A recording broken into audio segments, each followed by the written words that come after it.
रचैलू काले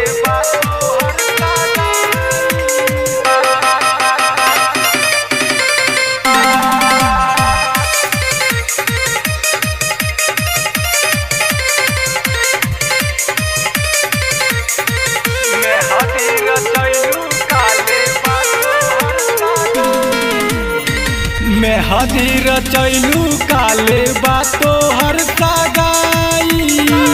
मेहदी रचैलू काले बातो हर सगाई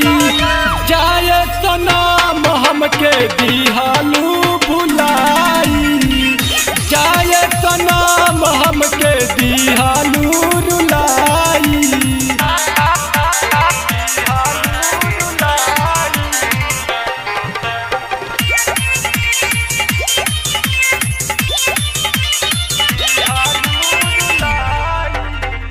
जनती जब पहले हम नहीं करती प्यार हो हमारा के छोड़ी काहे जाता यार हो जनती जब पहले हम नहीं करती प्यार हो हमारा के छोड़ी काहे जाता यार हो दूसरा के सिंदूर मन में लिहालू सजाई दूसरा के सिंदूर मन में लिहालू सजाई जाए सनम हमके दिहालू भुलाई जाए सनम हमके दिहालू रुलाई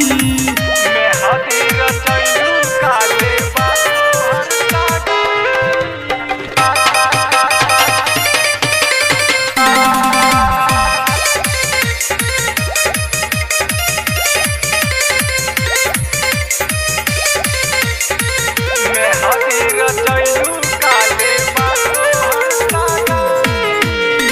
इहे बतिया कटी हमके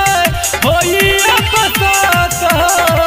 कैसे संभारी दिल के राजस्थान इहे बतिया कटी हमके होई अपसोस कैसे संभारी दिल के राजस्थान जियते निटू के तू तो दिहालू मुआई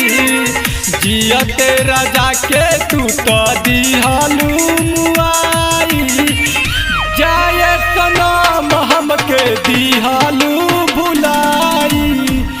जाए सनम हमके दिहालू मुआई मेहदी रचैलू काले बातो हर सगाई मेहदी रचैलू काले बातो हर सगाई जाए सनम हमके दिहा